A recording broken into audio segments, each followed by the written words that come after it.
नमस्कार, सत श्री अकाल, राधे राधे। मैं गुरांगी पुरोहित आप सभी प्यारे बच्चों का एक बार फिर से स्वागत करती हूँ एक और वीडियो में। और आज हम बात करने वाले हैं प्रेगनेंसी।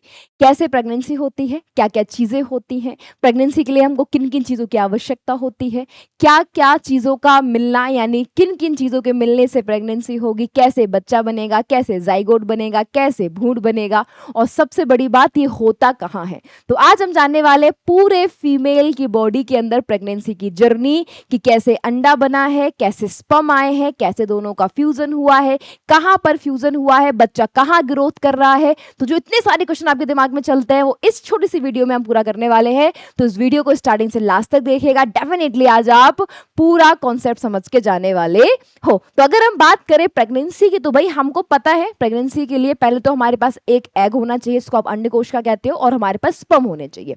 अभी आते कहाँ से हैं, तो मैं आपको बता दूं, अंडकोश का यानी फीमेल बॉडी के अंदर एग का बनना अंडोत्सर्ग कहलाता है, और वहीं पर मेल बॉडी के अंदर यानी नर के अंदर शुक्राणुओं का बनना आपका शुक्राणु जनन कहलाता है। और यहाँ पर एक बहुत ही इंटरेस्टिंग फैक्ट ये है कि जब लड़की माँ के गर्भ में होती है, माँ के गर्भ में होते समय ही वो अपनी प्रोसेस को स्टार्ट करती है यानी अंड जनन को स्टार्ट करती है और बहुत सारी ओगोनिया को बना लेती है। एक टाइम पर आकर वो प्रोसेस रुक जाती है, जब लड़की प्यूबर्टी वाली स्टेज में आएगी जन्म के बाद, उसके बाद वो प्रोसेस दोबारा से कंटिन्यू हो जाती है। ठीक है जी, तो एग बन गया। अब एग बन गया है, स्पर्म फीमेल बॉडी में आ जाएगा। तो यहाँ पर हमारे सामने पूरा आपके सामने बना हुआ है, किसको इसको कहते हो आप, स्त्री जनन तंत्र, है ना। स्त्री जनन तंत्र में कौन कौन सी चीजें होती हैं, एक तो फैलोपियन ट्यूब है, आपका अंडाशय है, आपका गर्भाशय है, आपका गर्भाशय ग्रीवा है और आपका योनि है। अब ये सारे पार्ट मेन पार्ट है। अंडकोश का कहाँ बनती है, अंडकोश का बनती है आपके ओवरी के अंदर यानी अंडाशय के अंदर। फैलोपियन ट्यूब में होता है आपका निषेचन, ये वो पार्ट है जहां निषेचन होगा, और गर्भाशय में आपका बच्चा ग्रोथ करता है, और योनि और आपका जो ग्रीवा वाला पार्ट है वो बच्चे को 9 महीने के बाद बॉडी से बाहर लाने में हेल्प करता है। अब एग बन गया कहां पर, ओवरी के अंदर। ओवरी के अंदर एग बना तो ओवरी से एग बाहर आएगा। आपको पता है हर महीने एक एग बाहर आता है। आपके पास 2 ओवरियां होती हैं, कभी लेफ्ट से, कभी राइट से, कभी लेफ्ट से, कभी राइट से। ठीक है, हर महीने एक एग बाहर आया। अब ये जो एग बाहर आया है यानी ओवरी से अंडे का बाहर आना कहलाता है ओव्यूलेशन यानी अंडोत्सर्ग, और ये आपकी पीरियड्स के 14वें दिन पर होता है, जो आपकी 28 दिन की साइकिल होती है।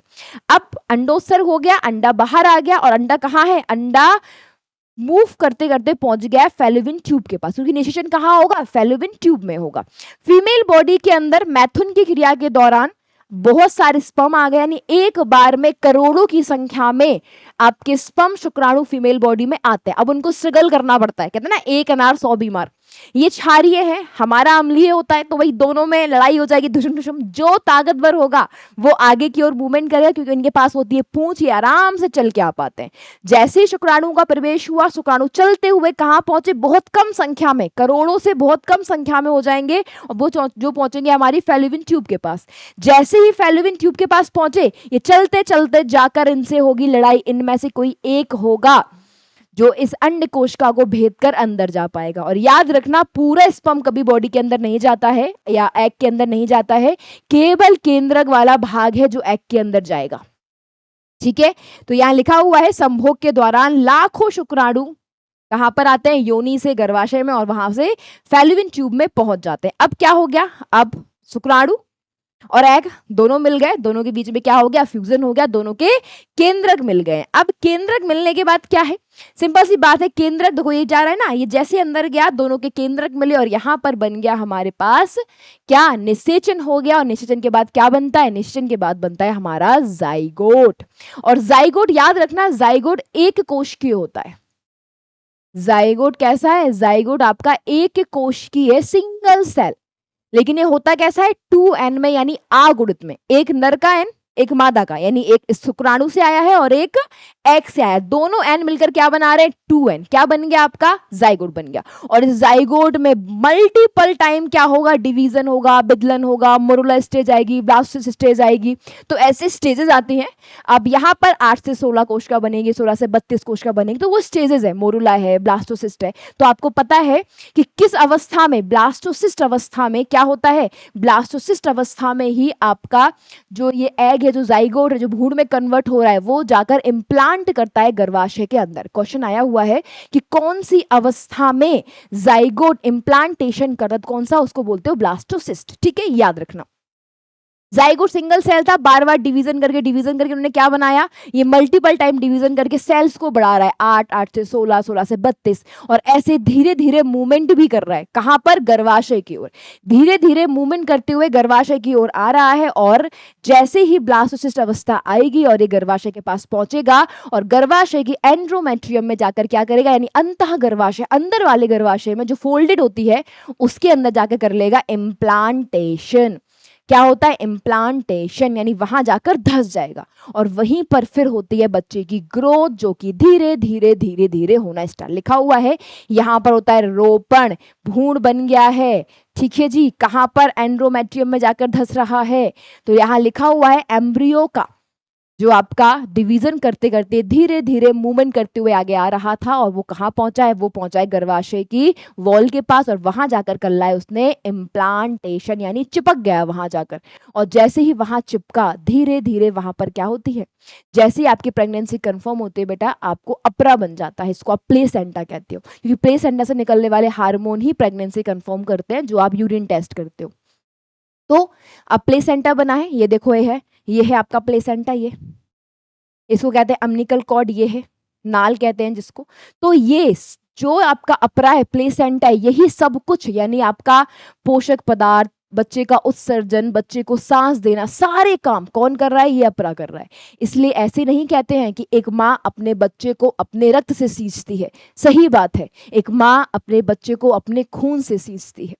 और यहाँ से स्टार्ट होती है आपकी प्रेगनेंसी। रोपण के तुरंत बाद शरीर में बदलाव होते हैं, बहुत सारे हार्मोन आ जाते हैं, और वो हार्मोन क्या कर रहे होते हैं, ढुशुम ढुशुम एकदम आपकी बॉडी के अंदर आपके बच्चे के अकॉर्डिंग हार्मोन रिलीज होने लग जाते हैं, और यहाँ से स्टार्ट होती है आपकी प्रेगनेंसी। तो इसी के बाद यहाँ पर मैं आपको एक चीज बता दूं कि जब प्रेगनेंसी होती है, बच्चा जाकर इम्प्लांट हो जाता है, तो बच्चे के अंदर कुछ कुछ अंग बनते, लिखा हुआ है इसके क्या बोलते हो, भ्रूणीय प्रवर्धन, यानी भ्रूण का क्या होना, डेवलपमेंट होना। तो इम्प्लांटेशन के तुरंत बाद यहाँ पर 3 लेयर बनेगी, इसे हम बोलते हैं एक्टोडर्म, मेसोडर्म, एंडोडर्म। ठीक है, और ये तीनों का अलग अलग काम है, इन तीनों का अलग अलग काम है। क्या कर रहा है, यहाँ लिखा हुआ एक्टोडर्म क्या करेगा, स्किन को बनाएगा, नर्वस सिस्टम को बनाएगा। मेसोडर्म क्या करेगा, मसल्स को बनाएगा, बोन को बनाएगा, हार्ट को बनाएगा। एंडोडर्म क्या करेगा, जो आपके इंटरनल ऑर्गन होते हैं उनको बताएगा। तो भ्रूण ये परिवर्तन हो रहा है, यहाँ पर भ्रूण में भ्रूण का डेवलपमेंट हो रहा है। यहाँ लिखा होगा आपका फर्टाइजेशन है, जाइगोट है, मोरुला बनी, ब्लास्टोसिस्ट बनी, और इम्प्लांटेशन हो गया, और यहाँ जाकर बच्चा बन रहा है, फीटस। और यहाँ पर ये 3 लेयर बहुत इंपॉर्टेंट है। ठीक है, प्रेगनेंसी को कंफर्म डॉक्टर आप किट में देख लेते हो, लेकिन सबसे पहला साइन होता है बच्चे की धड़कन। अगर बच्चा सही से ग्रोथ कर रहा है तो स्टार्टिंग के इनिशियल मंथ में सबसे पहले डॉक्टर बच्चे की हार्ट बीट सुनते हैं। हार्ट बीट अगर आ रही है, बच्चे में हार्ट बीट आ गई, तो इसका मतलब आपका बच्चा सही तरीके से ग्रोथ कर रहा है। 9 महीने बाद बच्चे का होता है जन्म। तो अपरा निकालती है रिलैक्सिन हार्मोन, रिलैक्सिन हार्मोन जाता है आपके माइंड के पास, जहां से निकलता है ऑक्सीटोसिन हार्मोन, जिसको हम वर्थ हार्मोन भी कहते हैं। वो करता है आपके गर्भाशय में संकुचन, यानी आपके गर्भाशय को कॉन्ट्रैक्ट करना, जो दर्द होता है ना, इसको प्रसव पीड़ा आप जो कहते हो, तो वो कॉन्ट्रैक्शन होता है ऑक्सीटोसिन की वजह से। और उसके बाद 9 महीने बाद एक हेल्दी बच्चा जन्म ले लेता है। तो ये है पूरी प्रेगनेंसी की जर्नी कि कैसे 9 मंथ निकलते हैं। पहले अंडा बनेगा, शुक्राणु आएंगे, फ्यूजन होगा, फ्यूजन करने के बाद आपका जाइगोट बनेगा, जाइगोट में डिवीजन होंगे, मोरुला स्टेज आएगी, ब्लास्टोसिस्ट अवस्था आएगी, इम्प्लांटेशन होगा, और बच्चे के अंगों का बनना स्टार्ट हो जाएगा। सबसे पहला साइन होता है हार्ट बीट का आना। तो ये है आपकी एक पूरी प्रेगनेंसी की जर्नी। उम्मीद है कि आप इसको पूरे को समझ पाए होगे, एक एक स्टेप को आप समझ पाए होगे। अब मिलेंगे आपको आपकी नई क्लास में, नई वीडियो के साथ, नए कॉन्सेप्ट के साथ। तो खुश रहिए, मुस्कुराते रहिए, अपना प्यार बना के रखिए। नमस्कार, थैंक यू सो मच, जय हिंद।